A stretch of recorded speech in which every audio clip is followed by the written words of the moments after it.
que je suivais ces sujets-là, évidemment, il y a 20 ans, le gros sujet, c'était l'arrivée du haut débit. Alors avant ça, il y avait l'arrivée des ordinateurs dans les foyers. L'arrivée du haut débit en France et partout dans le monde, à des prix très attractifs, ça a bouleversé complètement notre société. On a découvert de nouveaux usages. Eh bien, aujourd'hui, le cœur de mon sujet, c'est l'IA. Parce qu'on est au même niveau de révolution attendue. Alors, on va, je ne vais pas tout de suite parler de ce sujet, on va évidemment l'adresser à travers ces questions. Je veux juste dire pourquoi c'est une révolution importante. Parce qu'elle pose la question, toute simple, de l'intelligence. Où est-ce que je la trouve? Où sont les talents? À qui je dois me fier demain? Et on sait que l'intelligence, c'est un peu la pierre philosophale aujourd'hui dans le monde et l'écosystème, dans le monde économique en particulier. Et voilà. Bon, vous pouvez la trouver dans une école du design, je pense. Johanna Ordenès, moi je suis docteur en sciences de conception et depuis 6 ans je travaille à Strat en tant qu'enseignant-chercheur. J'ai fait ma thèse au Bell Labs avec Frédéric Main et je vois aussi des visages qui sont connus dans la salle. À la base, j'ai fait des mathématiques et j'étais passionnée par la création, par la conception. Donc du coup, il y a plus de 10 ans, je suis venue à Strat pour faire un master design innovation. Et après, c'était très intéressant pour moi de faire un doctorat en design, c'était très rare à ce moment-là. Et depuis, à ça, je m'occupe en fait de tout ce qui est lié à la robotique et plus particulièrement ce qu'on appelle la robotique sociale. C'est-à-dire des robots. Donc on est vraiment sur l'IA, mais nous, le corps est très important pour nous. Mais ce sont des robots qui sont en interaction avec des gens. Et quand il y a ça, c'est hyper complexe parce que ce qu'on disait, il y avait un informaticien qui disait ça, quand il y a des gens, c'est ça le problème en fait, c'est le bureau, ces gens. Donc, nous, on trouve ça passionnant.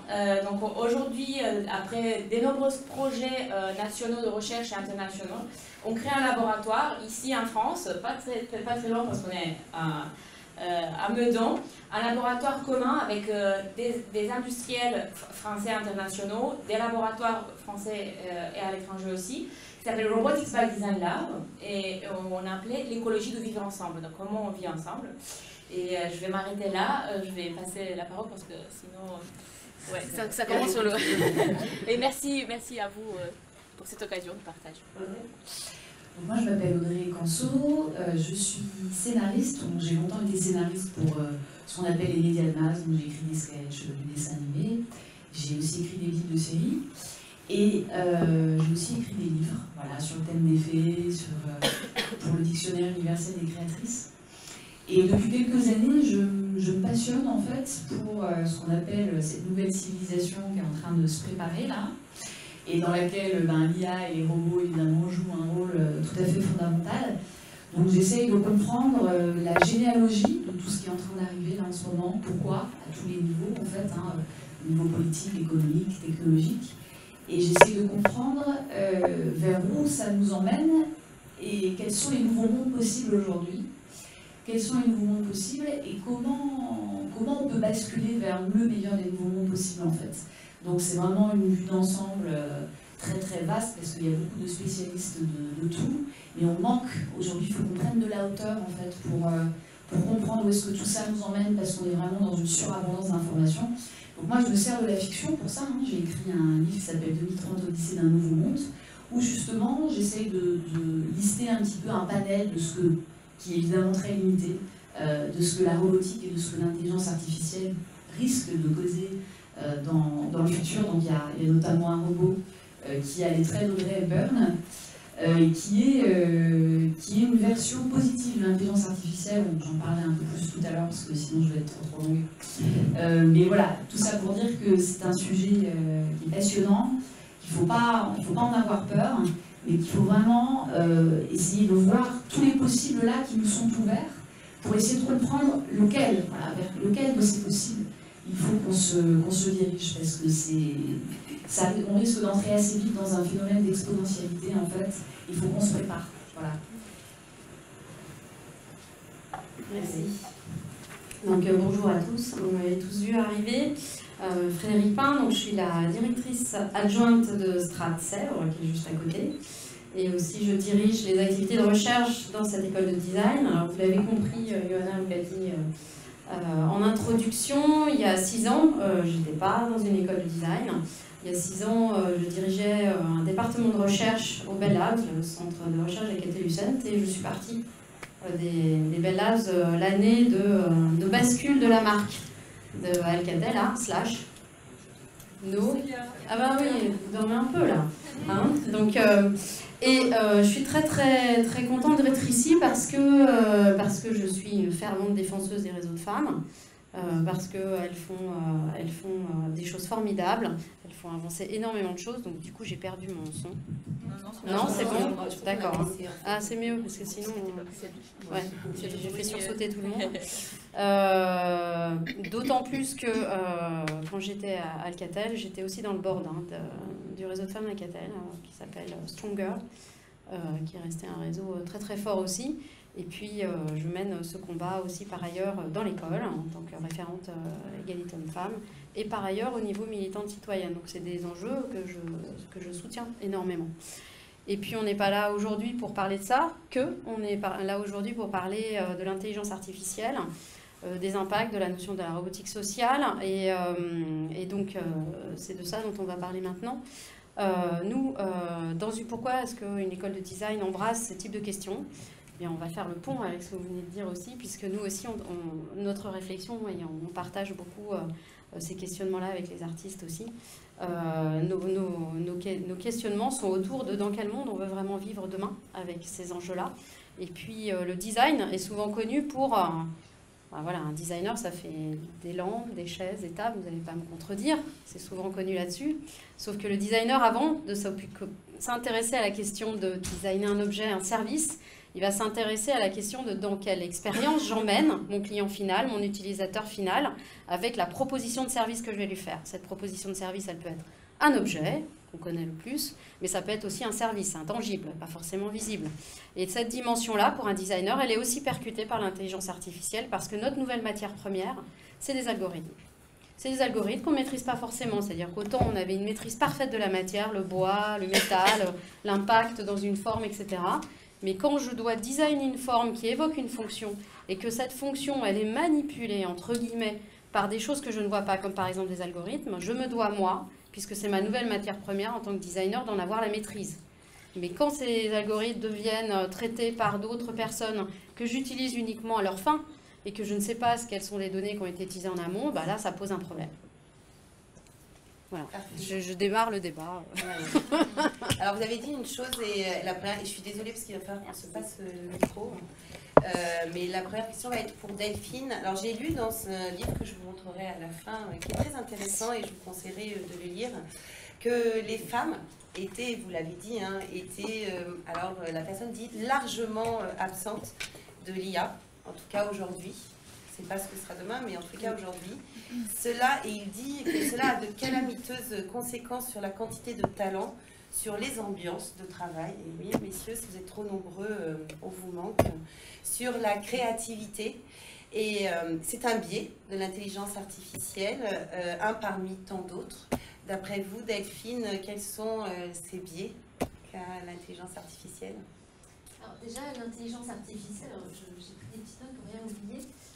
Il faut être bien conscient que c'est pas une super intelligence, c'est pas quelque chose d'extra-naturel, c'est quelque chose qui est programmé.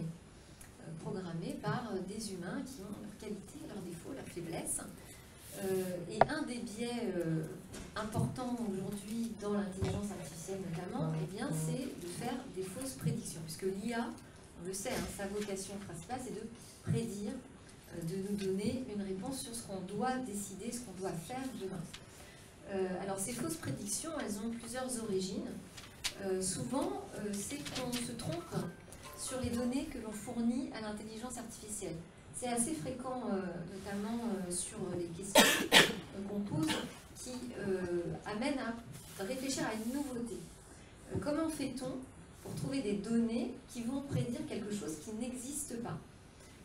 Là, pour le coup, moi, je peux dire que l'intelligence artificielle est absolument nulle est non advenue, à savoir que si dans votre entreprise vous voulez être créatif, il faut avoir recours à l'intelligence de vos salariés, l'intelligence humaine qui est capable d'intégrer énormément de données, bien plus que n'importe quelle intelligence artificielle aujourd'hui. Je voulais vous donner quand même ce chiffre parce que voilà, on dit souvent que les IA c'est super, ça récupère plein de data et tout ça. Alors il y a une étude scientifique qui a fait ce petit calcul qu'un cerveau humain, un seul, est capable de réaliser autant d'opérations par seconde que 30 supercalculateurs ou encore 300 millions de smartphones. Déjà, c'est encourageant. Ensuite, si on s'amusait à rassembler tous les ordinateurs de la planète, toute la puissance de calcul disponible actuellement, on arriverait à peu près l'équivalent de 1000 cerveaux humains. Sachant qu'on est 6 milliards pratiquement sur Terre, on imagine la puissance aujourd'hui des intelligences humaines. La difficulté, c'est de réussir à les faire travailler ensemble. Aujourd'hui, on n'est pas connecté finalement à 5 ou 6 milliards de cerveaux humains. C'est ça que c'est faire l'intelligence artificielle, c'est qu'elle sait amasser des données. Alors, donc, elle ne sait pas prédire ce qui n'existe pas et ce qui va être nouveau. Ça, c'est une première cause de fausse prédiction. Et puis, elle ne sait pas corriger un développeur qui va lui rentrer certains critères. Et ces critères sont souvent biaisés parce que, d'abord, on ne peut pas penser à tout. Même si on prend une grande équipe de développeurs qui va réfléchir à comment alimenter cette intelligence artificielle, on n'arrivera pas à mettre vraiment tous les critères. Aujourd'hui, quand un être humain prend une décision, il y a des tas de choses qui se passent au niveau neuronal qu'on ne maîtrise pas, qu'on ne comprend pas forcément, qu'on ne sait pas mesurer. Et donc on oublie certains critères pour prendre les bonnes décisions. Autre biais, alors là on va rentrer dans des histoires que vous avez déjà entendues, notamment le chatbot de Microsoft, Tay, qui est devenu raciste, xénophobe, sexiste en moins d'une journée. Alors pourquoi? Parce qu'en fait, cette intelligence artificielle se nourrit d'un environnement culturel. Et sur les réseaux sociaux, eh bien, il y a plein de trolls, plein de gens qui aiment s'amuser aussi à faire des choses pas forcément bienveillantes et qui ont forcé l'intelligence artificielle à rentrer dans des schémas de pensée de ce type-là. Donc évidemment, il a fallu débrancher celle-ci assez rapidement. Il y a un autre exemple, ça date de 2016, ProPublica, qui a fait une étude sur les prédictions de récidive aux États-Unis. Et on s'est aperçu finalement que l'intelligence artificielle se trompait 2 fois plus dans ses prédictions de récidive quand il s'agissait d'un public à la peau noire. Alors pourquoi? Ils ont cherché l'explication. Eh bien parce que finalement on a installé des critères qui ont augmenté la probabilité de récidive. Et ces critères n'étaient pas les mêmes quand il s'agissait d'une personne à la peau blanche, d'une personne à la peau noire. Un biais évident, un biais humain pour le coup, installé dans la machine. Ce problème de référence culturelle, évidemment, il touche également la question du sexisme, j'en parlais. On avait Google Trad, typiquement, qui pour les métiers décidait c'était plutôt un métier d'homme ou un métier de femme, il n'y avait pas le choix, c'était un docteur ou une nourrice. Aujourd'hui, heureusement, c'est réparé puisqu'il y a des humains qui sont éveillés et qui ont demandé de changer ça. Une problématique aussi du biais que l'on rencontre en IA, c'est que finalement, l'algorithme qui est apprenant, à un moment, on va le nourrir de certains critères. Imaginons qu'on ait mis tous ceux qui vont bien, mais à un moment, cette machine va procéder à une analyse qui va aboutir à une réponse, à un résultat qu'on ne sait pas expliquer. On ne connaît pas le processus dans le détail. Et ça, c'est un vrai problème, parce que si, je ne sais pas, vous allez à votre banque et que vous demandez un prêt et que l'intelligence artificielle vous le refuse, eh bien, votre banquier est incapable d'expliquer pourquoi on vous l'a refusé. Ça, c'est quand même assez problématique. On en vient aussi aux questions d'éthique, évidemment. L'intelligence artificielle, on en parle beaucoup. Il va falloir avoir des règles éthiques pour pouvoir se protéger de tous les biais. Sauf qu'aujourd'hui, dans les faits, concrètement, il n'existe aucune règle commune éthique dans nos sociétés, à travers le monde, ni même en Europe. Alors comment on fait avec les machines? Je pense qu'on y répondra dans la deuxième série de questions. Merci. Frédéric, une question pour vous. Nous disons que l'intelligence artificielle va transformer nos vies et le monde de l'éducation, justement, à travers, en espérant de résoudre quelques biais. La Strate a plus de 25 ans d'existence, d'observation et d'innovation. Comment formez-vous ces jeunes, les jeunes d'aujourd'hui, nos jeunes, à tirer parti de cette transformation? Ça, c'est une grande question. J'ai commencé à y répondre tout à l'heure en vous parlant de l'impact dans la démarche du designer, de se poser ces questions autour de rendre visible ce qui est invisible, puisqu'il s'agit bien de ça aujourd'hui. Et au niveau, nous, de l'enseignement sur les designers, donc les concepteurs, c'est de prendre en compte la dimension, on va parler d'un grand mot qui s'appelle l'éthique, en fait. À un moment donné, il faut se poser la question, dans les processus de conception, de l'usage qu'on va faire de ce nouveau matériau, on appelle ça plutôt, qui va nous permettre de façonner des services, d'accéder à des services, voire même de faire évoluer des services où les réponses, on ne va pas toutes les connaître tout de suite, puisqu'effectivement, avec tout ce qui est deep learning, machine learning, ça va apprendre en même temps que ça fait. Donc en fait, au niveau des concepteurs, et en particulier des designers qui, eux, vont s'intéresser à être centré utilisateur, il va falloir se projeter et donc travailler sur des expériences alternatives futures, prospectivistes, sur des enjeux qu'on ne peut même pas observer dans la vie des gens aujourd'hui. Donc la démarche d'un designer, normalement, c'est d'aller observer un terrain et d'en constater les forces et les faiblesses, les peines, les difficultés d'usage, etc.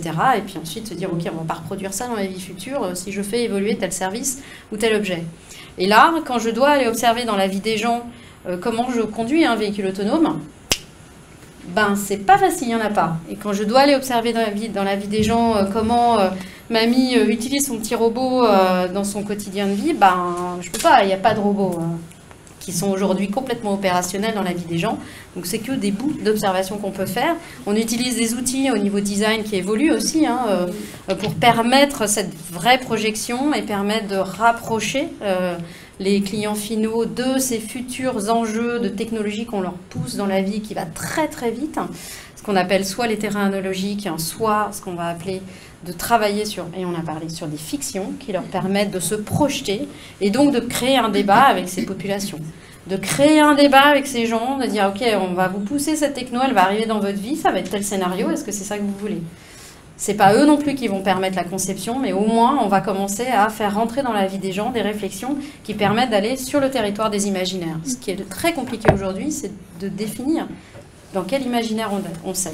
Et typiquement, je pense que le travail que vous faites, c'est ça aussi, qui est énorme, c'est de travailler sur ces imaginaires et si possible, ce serait bien qu'ils soient un peu plus positifs aujourd'hui, puisque si on se réfère à tous les blockbusters qu'on a aujourd'hui et tous les imaginaires qu'on nous pousse autour de notre futur, pas très sympathique, il y a peu de narration autour d'un futur super sexy, autour de l'effondrement lié au climat, de la Terre, autour de la suprématie des machines qui vont remplacer l'homme.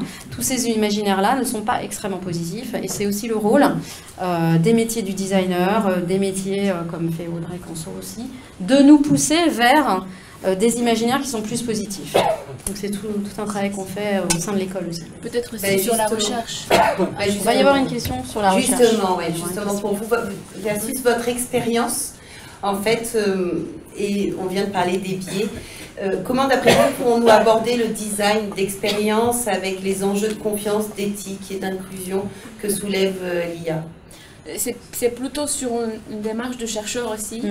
On n'a pas peur de tous ces différents scénarios devant nous en fait. Et il faut vraiment les vivre. Et pour les vivre, il y a des gens comme vous qui vous savez comment nous rendre la chose physique. Mais nous, en tant que designer, on va essayer aussi d'aller un peu plus loin.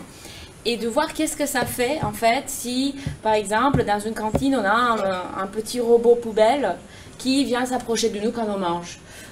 Peut-être on va lui jeter notre emballage, peut-être on va être un peu plus écologique, peut-être qu'on va être on va sentir un peu envahi dans notre intimité. Donc il y a toutes ces questions-là qu'un chercheur ou une équipe de recherche pluridisciplinaire, et là c'est ça aussi le point aussi il y a beaucoup de choses à dire sur ça.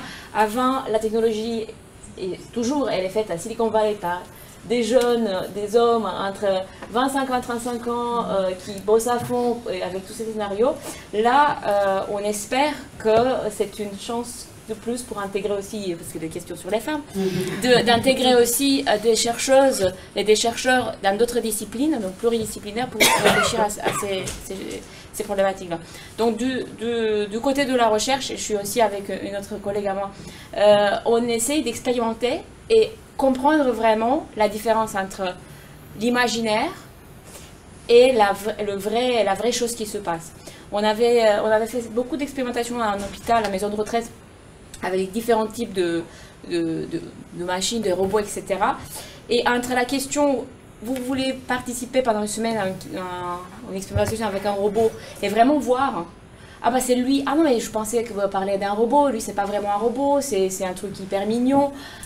Donc là, en fait, on voit la différence de perception et c'est ça ce qui est intéressant. Donc voilà, le point de vue de la recherche, c'est essayer tout, montrer vraiment ce que ça fait et après, ensemble, proposer, prendre des décisions. Merci. Audrey, justement, alors à travers vous aussi, votre expérience, votre regard d'écrivain, de scénariste, réalisatrice, comment va-t-on basculer vers ce nouveau monde? Vaste question. Ouais, pas facile. Parce ou que, du moins un prémisse. Oui. Le truc, c'est qu'il n'y a pas qu'un nouveau monde, il y en a plein, en fait, qui sont en potentialité dans l'invisible, hein, c'est-à-dire vraiment dans le grand champ quantique de l'univers, parce que ce qui est intéressant avec l'IA, c'est que ce sont de nouveaux champs d'information. Des champs d'information numériques. Or, toute notre vie, en fait, c'est ça, c'est des champs d'information. Notre corps, il est traversé sans cesse par des vagues d'informations, qui peuvent être des particules élémentaires, qui peuvent être des informations qui viennent de notre voisin. Enfin, c'est vraiment... on est sans cesse à l'intersection de l'infiniment petit et de l'infiniment grand. Et donc, on est vraiment fait des informations qui sont autour de nous, mais que aussi nous produisons. C'est-à-dire qu'on nourrit et on est sans cesse nourri par tous ces champs d'informations, qui vont vraiment jusqu'au fin fond de l'univers, en fait. Et c'est ce dont on est en train de prendre conscience en ce moment avec la remise en question de ce qu'est la conscience.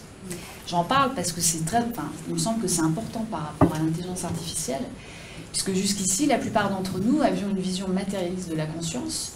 Nous pensions que notre conscience était à l'intérieur de notre cerveau, et que toutes nos pensées sont simplement le fruit de nos neurones. Or, ce n'est pas le cas. Aujourd'hui, il y a beaucoup de scientifiques qui s'accordent à dire, d'ailleurs il y a un manifeste qui s'appelle le Manifeste pour une science post-matérialiste, que je vous encourage à consulter sur Internet, et qui explique que non, notre cerveau c'est une antenne, et que cette antenne, à chaque nanoseconde, elle réceptionne des trillions et des trillions d'informations. Et que c'est avec ces informations que je crée ma réalité. Donc ma réalité, par exemple, aujourd'hui, c'est d'être ici, c'est de vous voir, c'est tout ça. C'est ce qu'on appelle la 4D. Hein, donc longueur, largeur, profondeur, plus la dimension temporelle.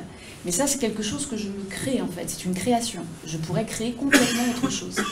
Et ce qui est intéressant avec l'IA, c'est que, voilà, tout d'un coup, on a des nouveaux champs d'information. On a des nouvelles bases de données, en fait, qui sont créées, mais qui sont créées par des humains. Donc c'est tout le problème, parce que du coup, l'IA va être le miroir de ce qu'on est, hein, de ce qu'on est consciemment, mais aussi de ce qu'on est inconsciemment, ce qui complique les choses, puisque une grande partie de ce qu'on crée, en fait, on le crée inconsciemment. Donc, par exemple, pour être un peu plus concrète, dans mon roman, il y a dans un autre roman que je suis en train d'écrire, il y a une astronaute qui s'apprête à aller sur Mars et qui fait des malaises pendant les simulations. Donc c'est la catastrophe parce que la fusée décolle dans 3 semaines, donc il faut absolument qu'elle soit remise d'aplomb, parce que là sinon c'est trop la honte, parce que c'est la seule astronaute française qui participe au vol et tout ça. Et elle va voir une hypnothérapeute, donc on est en 2030, et cette hypnothérapeute, voilà, la met en état modifié de conscience, et elle se rend compte de quoi? Que cette astronaute balance en fait des slogans publicitaires, des mots-clés, des choses hyper bizarres pendant qu'elle est en hypnose. Pourquoi? Parce qu'elle s'est pucée le cerveau. Parce que l'intelligence artificielle, ça fait aussi partie de ces nouveaux possibles-là qui sont préparés notamment par Neuralinks. Hein, je pense que vous êtes tous au courant. On nous prépare des puces. Et là, l'hypnothérapeute se dit, mais en fait, cette puce qu'elle s'est mise dans le cerveau, c'est un récepteur. Et la psychiatre se demande si, tout simplement, cette cosmonaute ne s'est pas fait hacker son inconscient. Donc, évidemment, à son insu. Et comme son inconscient a été hacké, bah, évidemment, elle perd une grande partie de sa liberté. Donc ça, c'est vraiment des questions qu'il faut qu'on se pose. Il y a... Bon, ça, c'est côté négatif, et je vais essayer d'aller vite, parce que sinon... Mais il y a aussi des choses positives, hein, avec l'IA, que j'essaye d'explorer dans mes romans. Je vous parlais tout à l'heure d'un robot qui a les traits d'Audrey Hepburn. Donc, ce qui est formidable avec l'IA, c'est qu'on peut quand même rentrer des bases de données énormes. L'IA est constante aussi, elle n'est jamais fatiguée. Voilà, il y a des choses, ça peut être vraiment un relais très précieux dans notre vie quotidienne pour plein de raisons. Et là, dans ce roman, en fait, ce robot qui a les traits d'Audrey Hepburn, parce que dans mon imaginaire à moi, Audrey Hepburn, c'est vraiment la sagesse incarnée, enfin, c'est plein de choses. Et cette IA initie Lou, qui est l'héroïne, à une initiation spirituelle, tout simplement. Et cette IA a téléchargé toutes les thèses de philosophie qui ont été produites sur les conceptions de l'univers, et donc du coup elle arrive à tirer des conclusions vachement intéressantes. Et voilà, je vais peut-être pas trop m'étaler parce que ça risque un bon d'aller... lien avec le traitement des données. Et du coup, Delphine, avec votre expérience de journaliste, on serait très intéressé de savoir à quel niveau l'intelligence artificielle peut bouleverser le traitement des données. Alors, c'est la question qu'on abordait sur les biais, hein, puisque le traitement des données, c'est quelles données je donne à mon logiciel pour qu'il m'apporte un résultat fiable. Donc, cette question, elle est adressée par le big data, par le fait que quand on crée une intelligence artificielle aussi, il faut penser à la mettre à jour. Il faut penser à la renseigner. Il y a beaucoup de témoignages aujourd'hui, notamment dans l'industrie, puisque c'est un sujet que j'explore en profondeur, qui regrettent que finalement, il y a des tas d'algorithmes qui ont été créés, notamment dans le marketing, pour faire du prédictif, mais très, très peu renseignés. C'est-à-dire qu'on ne sait plus quelles données on a fournies à la machine pour qu'elle apporte ces résultats. Et du coup, bien compliqué de les mettre à jour et de voir quelles sont des données peut-être périmées ou incorrectes qui m'amèneraient sur des fausses routes. Donc voilà ce que ça change, je dirais, aujourd'hui dans le traitement des données, c'est qu'il faut vraiment savoir renseigner clairement, presque créer un livre de compte de ce qu'on met dans ces algorithmes et de régulièrement challenger les résultats qui sont donnés par les IA, de régulièrement mettre à jour l'ensemble des données que l'on fournit à ce traitement. On ne dit pas juste, moi je crée une IA pour la vie et après je suis tranquille, tout ça, ça va fonctionner. Ça, c'est le principal problème aujourd'hui sur le traitement des données. Vous disiez, il y a un algorithme, et après, c'est comment on peut... Si on n'est pas au début de cet algorithme, ça peut être utilisé... C'est pour ça qu'il faut, je parle d'un livre de compte, il faut que ce soit renseigné, c'est-à-dire qu'il y ait une base de données qui soit créée à chaque fois en amont de la production de l'algorithme.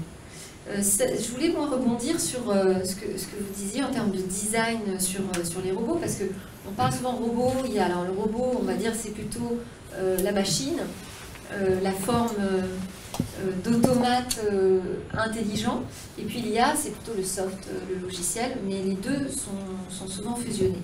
Et une des questions qu'on se pose depuis longtemps sur la robotique, c'est est-ce qu'il faut qu'elle nous ressemble? Est-ce qu'elle doit être moins intimidante, donc peut-être des robots plus petits, qui ont l'air plus d'enfants que d'adultes? Et puis, est-ce qu'il faut qu'ils aient l'air, ces robots, d'avoir des sentiments? Est-ce qu'il faut qu'ils génèrent de l'affectif avec nous? Ça, c'est une question, je pense, importante de designer, parce qu'effectivement, pour s'approprier un objet, bien souvent, on a besoin qu'il soit plutôt avenant, souriant, qu'il dise des phrases agréables. Là aussi, il faut faire très attention, parce que si, ça fait partie peut-être des menaces qu'on abordera, mais si ce robot est trop sensible ou trop humanisé, on peut se trouver dans une situation de tromperie, notamment vis-à-vis des enfants, mais aussi des personnes âgées qui sont seules avec un robot. Si elles commencent à identifier le robot comme presque un humain, eh bien on trompe cette personne, parce que ce n'est pas le cas. Et on peut se retrouver dans des situations affectives vraiment délicates, est compliqué et trop mystifier la machine, trop mystifier le logiciel peut nous conduire dans des impasses et voire recréer des nouveaux dieux de l'ancien temps qu'on se refuse vénérer. Et voilà, donc ne soyez pas trop polis avec vos smartphones, hein, ça reste des machines assez idiotes à votre service. Et alors ça fait très bien le bon lien, vous voulez dire quelque chose? Juste pour, vous parliez du Dieu, mais ça existe, enfin c'est en train, c'est dans les bacs. C'est pour ça que je... Et c'est pour ça qu'il faut que nous soyons parce qu'il y a un peu paranoïaques sur le sujet. Mais justement, c'est un très bon lien sur la partie robot, puisqu'on a dit que l'intelligence artificielle pense robot, où on dit que le robot est indissociable de l'intelligence artificielle. Au sein de la strate, et dans votre département de recherche et d'innovation, quelle est votre vision peut-être sur cette association au robot? Alors, je vais passer la parole à Johanna qui en parle très bien aussi, mais pour rebondir sur, attention, le design des robots, souvent la démarche de design des robots, c'est les roboticiens qui la font. Et donc, vouloir pousser des formes humanoïdes, c'est des informaticiens, hommes, concepteurs de robots qui poussent ces images-là. Alors au WebSummit, et donc il y a des femmes aussi. Il y a des femmes, on les compte encore sur les doigts de la main. On les hôtesse. Mais là, c'était pas pour faire un débat homme-femme, c'était plutôt pour faire un débat. Il y a peu de designers encore dans la boucle de ce genre de réflexion, très peu, très peu. Et c'est pour ça que nous, on est en train, et très sollicité par les constructeurs.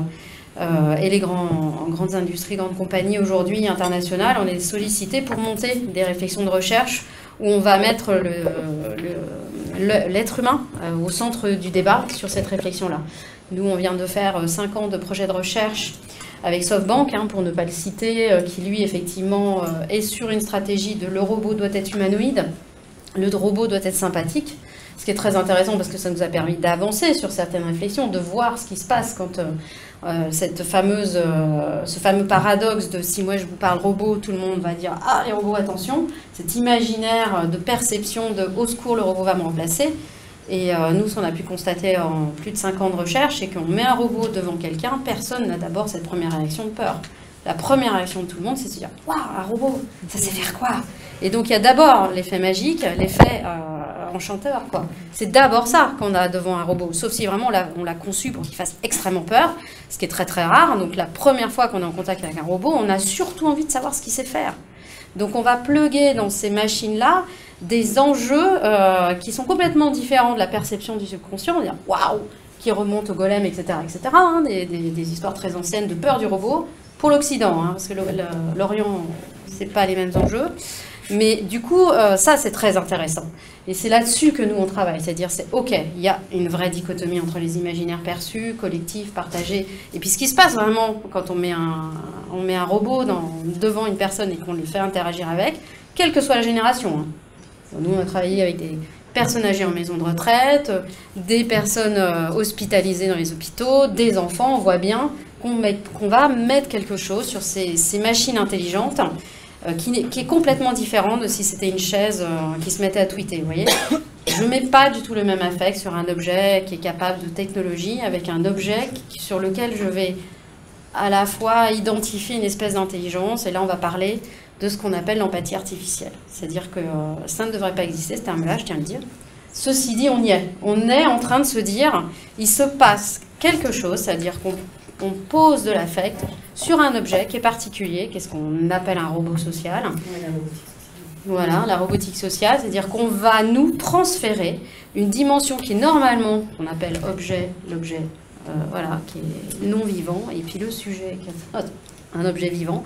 On va transférer des capacités ou des compréhensions émotionnelles, du coup, sur un objet qui est normalement pas un être vivant. D'accord ? Donc, c'est ce qu'on appelle l'empathie artificielle.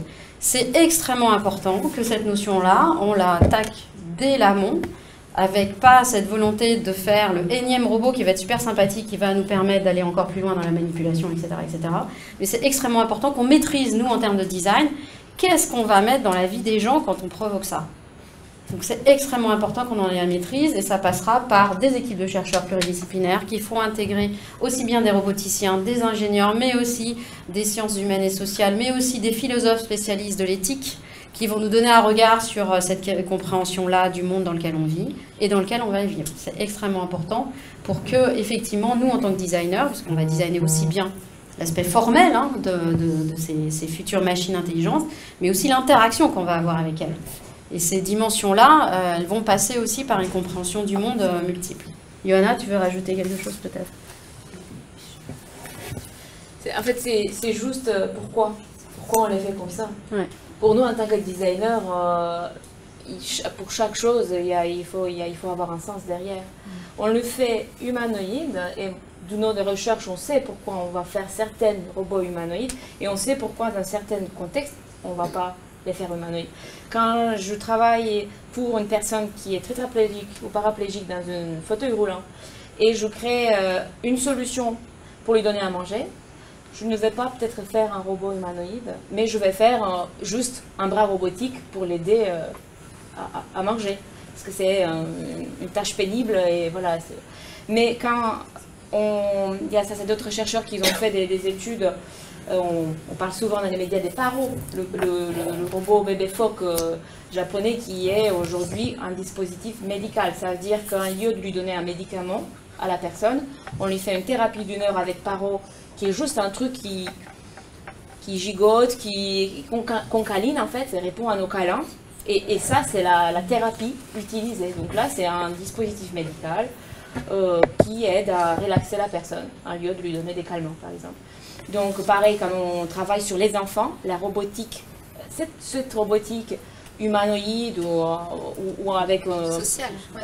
avec un aspect, disons, d'animal, etc., ça marche très bien. Donc les enfants en hôpital, s'ils ont interaction avec un médecin et un robot type ourson, Huggable qu'on a vu dans nos recherches, bah, la douleur, la perception de la douleur descend à 50%. Donc là, on sait pourquoi on utilise ce type de robot. Donc il y a pour certaines situations, c'est intéressant, pour d'autres c'est moins intéressant. C'est pas juste faire de l'humanoïde pour faire de l'humanoïde, mais se demander quel est l'impact, quel est le bénéfice et dans quelle société, bien sûr, après on veut nous vivre avec toutes les problématiques dont vous dites, soumis, manipulation, etc. Donc ça c'est tout. Mais on est de toute façon manipulé par notre téléphone portable, par plein d'autres choses. Il faut juste se rendre compte, Un peu de recul. prendre un peu de recul. Travailler sur le contrat de manipulation, ça veut dire ok, moi je te donne mes données, mais je sais que je te les donne, qu'est-ce que tu vas faire avec, etc. etc. Donc, il y a une transparence, si vous voulez. Mais Qui est nécessaire, oui, c'est ça. Voilà. Il faut être transparent. Ouais. bon voilà, c'est Merci, très intéressant. Je pense qu'on en parlerait des heures. Audrey, peut-être la dernière question pour vous, mais alors qui est très vaste aussi. Je vous pose toujours des questions assez vastes. C'est maintenant, je crois que c'est clair, il faut y aller. Hein. J'ai dit c'est une révolution technologique qui est déjà en cours. Il faut y aller et ensemble. Donc d'après vous... Vous voulez dire ensemble vers le nouveau monde, c'est ça que Voilà, vous voulez dire? tous ensemble vers le nouveau monde. Oui, bah, c'est maintenant, oui, ça c'est sûr, parce qu'on est quand même, on est dans une urgence absolue, absolument à tous les niveaux, hein, qu'elle soit climatique, qu'elle soit bancaire, voilà, il y a la dette privée des États qui est en train d'exploser, on est vraiment à l'aube d'un krach bancaire, le permafrost qui est en train de fondre. On risque d'avoir non pas 2, mais plutôt 4, 5, 6 degrés de réchauffement climatique. On a des prévisions, donc ça c'est l'AFD, en termes de réfugiés climatiques justement, qui sont de l'ordre de centaines de millions d'ici pas très longtemps. Voilà, donc la situation elle est juste... voilà, il faut bouger. Donc comment l'IA peut nous aider évidemment à passer ce cap, parce que de toute façon on y va. Je pense qu'il va falloir revoir notre vision de qu'est-ce que c'est que d'être un citoyen demain, parce qu'on va être obligé de sortir un peu de notre cocon, notre individualisme, et de travailler en synergie avec tout le monde, c'est-à-dire le voisin, la ville d'à côté, parce que peut-être que dans 30 ans, la ville d'à côté, elle aura de l'eau et que moi, je n'aurai pas d'eau. Donc peut-être que c'est pas mal s'il y a justement une IA qui permet de renseigner, de créer des synergies, à l'échelle de l'immeuble, du quartier, de la ville, de la France, de l'Europe aussi. Qu'est-ce que c'est qu'être un citoyen européen? Et là, je pense que des plateformes numériques peuvent nous aider aussi pour ça. De même que pour l'élaboration des lois, déjà pour se retrouver, parce que là, il faut tout changer au niveau de nous. Bref, il faut tout changer. Donc peut-être que des intelligences artificielles pourraient nous aider à nous y retrouver, par exemple, dans le labyrinthe des lois, mais aussi nous aider à mutualiser les idées qu'on a, pour ensuite les faire remonter plus haut. Enfin voilà, donc c'est maintenant, ouais, c'est clair, et c'est ensemble aussi pour d'autres raisons, des raisons d'interdépendance énergétique, mais aussi d'interdépendance dans l'invisible aussi, puisque tout ce qu'on fait, tout ce qu'on dit, tout ce qu'on pense émet une vibration et impacte le reste de l'univers. Voilà, ça ne regarde que moi et plein d'autres gens. Mais... Non, c'est Bref. hyper intéressant. Non, mais une chose est sûre, c'est que je pense qu'il faut tous qu'on s'y intéresse rapidement, comme je disais. Nous avons des enfants ou pas d'ailleurs, mais il faut qu'on s'y intéresse au moins pour eux. Derrière vous, alors vous ne les voyez pas, mais pendant que vous parliez, mesdames, ils ont posé des questions sur Slido. Je vous propose, alors je vous laisse le choix de qui veut répondre. Quel est le pays qui investit le plus dans l'intelligence artificielle aujourd'hui? Est-ce que la France est bien positionnée? Est-ce que... Johanna, peut-être, vous avez une réponse?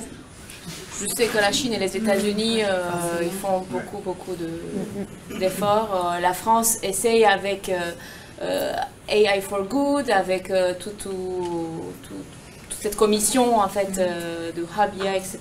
Est-ce qu'il y a des liens entre les pays? Peut-être. Est-ce qu'il y a des liens? Est-ce que la France discute avec les US pour essayer de mettre nos forces? Non, mais c'est pas la France, c'est l'Europe, parce qu'il y a beaucoup de projets, par exemple, européens, il y a beaucoup de fonds qui vont se libérer en Europe sur ces sujets-là à partir de l'an prochain. Ça, c'est ce que j'ai appris. Oui. Aujourd'hui, évidemment, si la question c'est en milliards, on est très loin de la Chine et des États-Unis. En revanche, en matière de recherche, en matière de cerveau, la France est très sollicitée et on peut en parler de fuite de cerveau, en l'occurrence sur le thème de l'intelligence artificielle. Là aussi où il faut regarder les choses un peu différemment, c'est que les grosses boîtes américaines qui investissent énormément dans l'intelligence artificielle, elles ont besoin aussi, pas seulement de nos talents et de nos cerveaux, mais elles ont besoin de travailler aussi avec nos instituts de recherche, nos écoles, et elles s'installent de plus en plus, ces entreprises, en Europe, pour récupérer de la data, pour travailler en commun, parce qu'on n'y arrive pas tout seul dans l'IA. Alors ça peut être une chance, je dirais, pour l'Europe, parce que les Google et les compagnies nous ouvrent leurs portes et on peut travailler avec eux. Ça peut être aussi un risque de partager avec des entreprises presque monopolistiques et privées. Bon, ça, je n'ai pas de réponse là-dessus. Une deuxième question peut-être. Si les femmes sont absentes de la création des algorithmes, non, justement, alors on a dit quasiment, mais elles ne le sont pas. Elles ne sont pas absentes et justement il faut faire de la pub pour qu'elles ne le soient pas. Est-ce que le monde ne va pas finir par être unigenre? Alors, moi je veux bien aussi rebondir là-dessus, parce qu'en plus j'ai pris un livre, je voulais absolument vous lire un passage.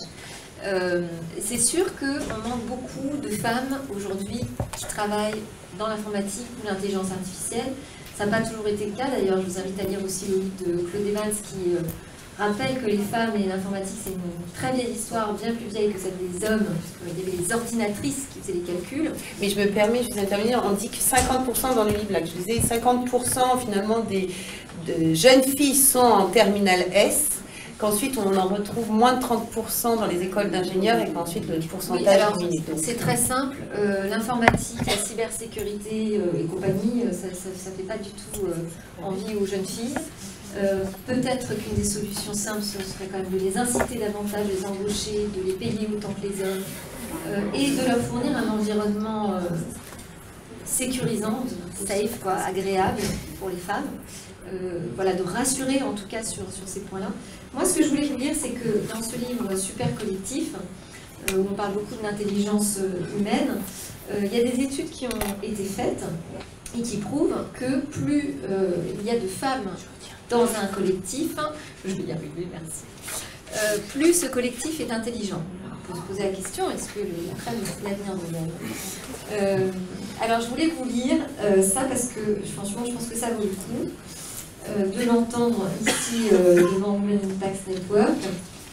En fouillant donc les données, les chercheurs firent une découverte inattendue. Les groupes majoritairement féminins étaient visiblement plus intelligents que les autres. La tendance générale est que l'intelligence collective augmente avec la proportion de femmes. Ce résultat spectaculaire, estampillé par 2 universités prestigieuses et publié dans une revue scientifique de premier plan, je peux vous montrer les courbes, hein, si vous voulez, est corroboré par ce qui se passe aujourd'hui dans l'économie. Je ne sais pas si vous avez entendu parler d'un indice qui s'appelle l'indice féminin. Mais on a constaté en période de crise comme de croissance que la performance boursière du CAC 40 est largement inférieure à celle de l'indice féminin qui est composé donc de 15 entreprises du CAC 40 dans lesquelles il y a au moins 35% de cadres féminins. Alors, ça laisse songeur, mais je rassure quand même les hommes, parce qu'il y a quand même beaucoup d'hommes dans la salle, que c'est pas uniquement parce qu'on est des femmes, hein, que les groupes sont plus intelligents ou que le CAC 40 se porte mieux, c'est parce que c'est une histoire de diversité. Et qu'il faut installer cette diversité. C'est une histoire aussi de sensibilité sociale, d'ouverture aux autres, de l'écoute, d'accorder le temps de parole de manière aussi égalitaire que possible, qui fait que les groupes sont plus intelligents. Et plus il y aura de femmes qui travailleront dans l'IA, moins on aura de biais aussi dans nos algorithmes. Je vais bien prendre la parole parce que je réfléchis beaucoup à ces questions-là. Donc sur la question de comment faire rentrer les femmes dans la création des algorithmes, en gros comment leur faire faire plus de maths, de computer science et de data scientist, etc. Effectivement, il faut faire le constat que c'est repoussoir. C'est repoussoir, tout comme les hommes ne veulent pas aller faire des métiers de femmes parce que c'est repoussoir. Donc il faut vraiment attaquer cette question-là de non, j'ai pas envie d'y aller, je vais être la seule fille. C'est vraiment ça. Et non, j'ai pas envie d'y aller, je vais être le seul mec parmi, voilà. Et on a le même problème dans les sciences sociales aujourd'hui où il y a un mec pour 3500 filles. C'est pareil. Donc il faut attaquer la question. Il faut se dire, ok, c'est repoussoir, qu'est-ce qu'on fait? Donc il y a de plus en plus de réflexions à créer des cohortes de filles dans les écoles. Voilà, les PITA, etc., pour qu'elles se regroupent entre elles. Souvent, c'est la question du 30%. Le 30%, c'est, souvent, je pousse ça, hein, je pousse ça en disant, moi, au niveau du design, je pense qu'il n'y a pas assez de discipline design dans les entreprises, et qu'il y aurait plus de designers, on se poserait un peu plus la question au niveau stratégique des entreprises, du devenir de l'entreprise en fonction de leurs clients, puisque nous, on a une démarche entrée client. Et cette démarche des 30%, elle est clé. C'est-à-dire que c'est les sociologues et les anthropologues au début du siècle dernier qui ont observé qu'une minorité par rapport à une majorité dominante, pour qu'elle s'exerce et pour qu'elle puisse faire entendre sa voix à ses propres codes, il faut qu'elle atteigne un chiffre de 30%. C'est pour ça que viennent les quotas. Hein. Il ne faut pas rêver, ils ne sont pas sortis comme ça du chapeau, il y a quand même eu des études derrière. Et donc en fait c'est clé de se poser la question, de se dire ok, ça veut dire que le regroupement est clé, puisque dans les entreprises un peu plus techno-orientées, les femmes il y en a, sauf qu'elles sont dispersées, donc elles ne peuvent pas se regrouper entre elles avec leurs propres codes. Je ne dis pas qu'il y a des codes féminins masculins, je dis juste qu'effectivement ça n'aide pas. Et qu'il y a peut-être des questions autour de ça, de permettre de se réassurer autour de son genre pour aller atteindre certains sujets scientifiques où on ne veut plus y aller parce que c'est repoussoir. Aujourd'hui, on en est là, hein, il y a une création d'une école du numérique il n'y a pas longtemps, avec une cohorte 100% filles. C'est pas du tout pour recasser la mixité, hein. C'est vrai que dans les écoles, c'est fondamentalement, et c'est clé d'avoir une diversité de mixité, mais peut-être se reposer la question de, ça veut dire quoi, cette notion de repoussoir? Comment je peux faire en sorte de redonner envie dans les deux côtés, c'est une vraie question. Et pas que sur, ça va être trop bien d'être scientifique, il ne faut pas que attaquer cette question-là, il faut vraiment voir tout ce qu'il y a autour de cette envie-là, puisqu'effectivement, voilà, il y a beaucoup de jeunes filles qui font des terminales scientifiques, qui sont très très bonnes au bac, et puis après on les voit plus. Ciao. Ou alors aussi qui font des super études, hein, qui arrivent majeures de promo dans les écoles, grandes écoles, et après elles sont où. Donc c'est pareil, c'est qu'est-ce qui fait que où arrive le repoussoir, hein, tout simplement. Tout à fait. Alors malheureusement, on est déjà arrivé à la fin. J'aurais aimé répondre à toutes vos questions. Mille merci. Vous restez encore un peu à vous. Donc vous pouvez discuter, si vous avez des questions à adresser à nos 4 invités, allez-y. En one-to-one.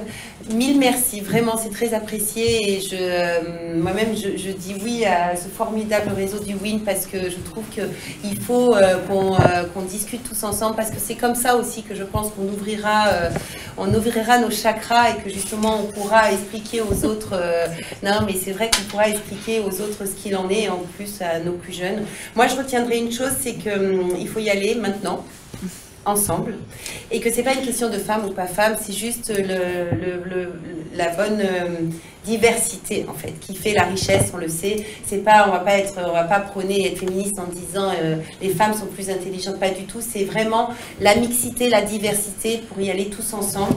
Et parce que je pense qu'il y a des jeunes derrière nous qui en ont vraiment, des très jeunes qui ont besoin qu'on leur explique un peu ou du moins qu'on les dirige là où ils devraient aller ou pas.